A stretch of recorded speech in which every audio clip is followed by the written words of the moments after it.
The transition back to Santa Monica was always a jolt. The glass walls of Malibu were replaced by the cozy, familiar clutter of the apartment. Jack returned to the bistro, the scent of expensive red wine and garlic once again grounding him. A few days later, a familiar face appeared at the bar. It was Laura, looking radiant and holding a stack of glossy flyers. "Rehearsals start tonight," she announced, her voice filled with a new kind of energy. "I've even secured VIP seats far away from the director's chair, I promise." "We wouldn't miss it, Laura," Jack said, leaning against the bar. "How's the play going?" "It's incredible. The director, the real one, says my shack-induced rage is the centerpiece of the second act. He's even thinking of adding a line about a big bandito cigar just for the subtext." As Laura left, Jack felt a strange sense of pride. The mountain rendezvous had been a disaster, a comedy of errors that had left them all scarred and itchy. But out of that chaos, something real had grown. Laura had her career, and Jack had something he hadn't quite named yet. Chapter 24. The Spotlight's Shadow. The night of Laura's opening was a rare occasion for the roommates to dress up. Janet wore a deep green dress that made her eyes look like the forest they had survived, and Chrissy chose a sparkly blue number that she claimed represented the soul of a dolphin. Larry, of course, arrived in a suit that was several shades too loud for the theater. "I feel responsible for this," he said, adjusting his tie in the theater lobby. "Without my creative vision, Laura would still be waiting for that detergent commercial." "Larry," Janet sighed, "if you try to take credit for this during the intermission, I will personally introduce you to the prop master's collection of fake swords." The play was a tour de force. Laura was mesmerizing, a woman pushed to the edge of sanity in the wilderness. During the climax, when she stood on stage and screamed into the metaphorical wind, Jack felt a shiver. It was the same raw emotion he had seen at the cabin, but now it was refined, beautiful, and intermittent. After the final curtain, the group met Laura backstage. She was glowing, surrounded by flowers and well-wishers. "You were amazing, Laura," Chrissy gushed, hugging her. "I almost cried when you lost your shoe in the woods. It felt so real." "It was real, Chrissy," Laura laughed. As they walked out of the theater into the cool Santa Monica night, Jack found himself walking a few steps behind the others with Janet. The city lights were reflected in the damp pavement, and the air was finally, blissfully, free of seal grease and poison oak. Chapter 25. The Heart of the Kitchen. "So," Janet said, her arm brushing against his, "no more retreats for a while?" "None," Jack promised. "I think I've had enough of nature's masterpiece to last a lifetime." "You know," Janet said, her voice dropping to a whisper, "the best thing about those trips wasn't the scenery. It was seeing that even in the middle of a disaster, you're still the same Jack." "Exhausted and itchy?" Jack joked. "No," Janet smiled, stopping under a street lamp. "Honest and kind, and the only person I'd want to chase a seal with." Jack looked at her, and for the first time in years, the script was easy to read. He didn't need a director's mask or a Japanese film history to be the man she saw. He just needed to be Jack Tripper. He reached out, his hand finally finding hers, and as they walked toward the apartment where the door was always open and the kisses were hers and hers, Jack knew that the rendezvous had finally led him exactly where he needed to be. The end. The Company of Three. A novel of love, laughter, and life in Santa Monica. Chapter 1. The Golden Hour. The Santa Monica sun hung low over the Pacific, casting a long, amber glow across the shag-carpeted living room of apartment 201. For Jack Tripper, it was the hour of quiet chaos. He stood by the kitchenette, the scent of sea salt and cheap cologne clinging to the air, listening to the rhythmic sounds of a home that shouldn't, by any traditional standard, exist.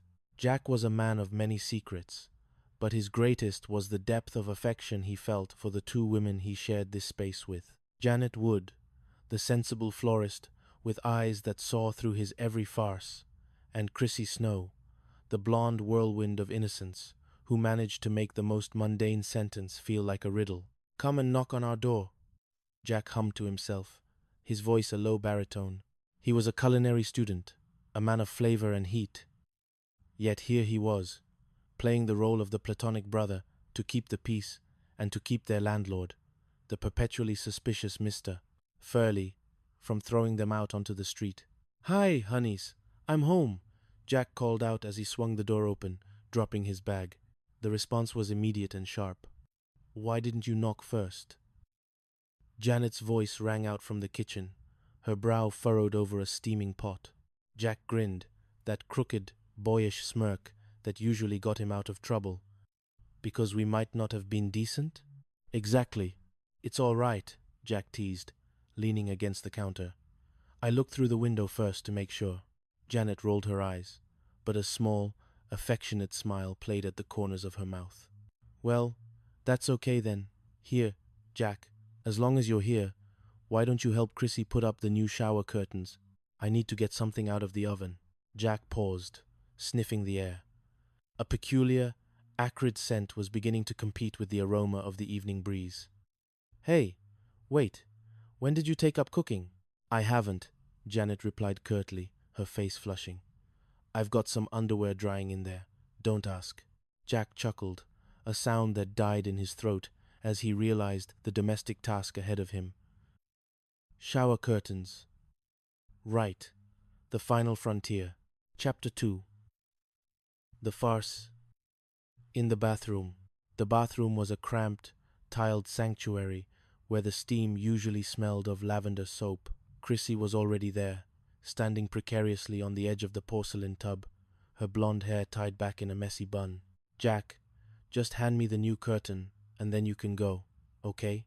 she said, her voice lilting with that signature sweetness. "No, Chrissy, I can't do that. You'll fall and break something, and Janet will blame me for the next 3 decades. I'll get it." He stepped into the small space, his shoulder brushing hers. There was a moment brief, electric, where the comedy of their lives faded, replaced by the simple reality of being young and close. But the moment was shattered by a sharp, rhythmic pounding on the front door. "Oh, hi, Mr. Furley," Janet's voice drifted from the living room. "It's nice to see you." "Don't get your hopes up," came the gravelly, theatrical tone of Ralph Furley. "This is not a social call. Today, I'm wearing my landlord hat, and I want to see the man of the house, unless he's busy painting his toenails." In the bathroom, Jack froze. He and Chrissy were standing together in the tub, trying to navigate the heavy plastic folds of a floral-patterned curtain. "Okay, Chrissy," Jack whispered, trying to steady them both. "I'll get in the tub with you, then we can get it on." "Okay, Jack," Chrissy whispered back, purely focused on the task. "Hey, next to me. I'll show you what to do. This isn't exactly the first time I've ever done this." "Maybe so," Jack grunted, struggling with a stubborn ring. "But girls are better at this than boys." "Come on, Chrissy," Jack urged, his foot slipping slightly on the slick surface. "A little less talk and a little more action, okay?" "Okay, you do your part. I'll do mine." "I don't think it'll reach." "Of course not," Jack hissed. "You've got to unfold it first." The door to the bathroom creaked open. Mr. Furley stood there, his jaw dropping so low it nearly hit his ascot. His eyes bugged out as he witnessed his tenants, the man of the house, and the innocent secretary tangled together in a bathtub behind a half-hung curtain. "Mr. Furley?" Janet appeared behind him, her face pale. "Mr. Furley, what are you doing?" "Never mind what I'm doing," Furley sputtered, his face turning a shade of magenta that matched his leisure suit. "What are they doing?" "Nothing," Jack shouted, jumping out of the tub so fast he nearly took the rod with him. "Oh, don't give me that. I heard." Furley pointed a trembling finger. "Rub-a-dub-dub, come hop in my tub. I heard all of it." "How'd you get your clothes on so fast?" Furley demanded, looking at Jack with a mix of horror and baffled admiration. "What? What are you talking about?" Jack stammered. The misunderstanding was a whirlpool, dragging them all down. Furley, convinced he had stumbled upon a scene of Roman debauchery, was eventually shamed into an apology by Janet's righteous indignation. He beat a hasty retreat, muttering about his own shame, leaving the trio in a state of breathless exhaustion. Chapter 3. The Fall. Boy, I have never seen anyone so ashamed of doing nothing. Jack laughed, leaning against the doorframe as Furley's footsteps faded. I'll be right with you, Chrissy. Let's finish this curtain before. A dull thud echoed from the bathroom. Then, silence. Chrissy? Jack's voice lost its playful edge. Chrissy? What happened? Are you okay? He rushed back in to find her slumped against the tiled wall, her eyes glazed. Oh, I slipped in the tub, she murmured, her hand reaching for her temple. I banged my head. Jack felt a cold spike of fear in his chest. Oh, Chrissy, I told you never to wear your boots in the bathtub. He scooped her up, she felt impossibly light, and carried her into the living room. Come on, let's go sit down. Sit down on the sofa. Just focus, okay? He knelt before her, his hands trembling as he cupped her face. How many fingers do you see? 5, she whispered. 2 in a V and 3 folded down. She's normal, Jack breathed, looking at Janet. Or as normal as she ever gets.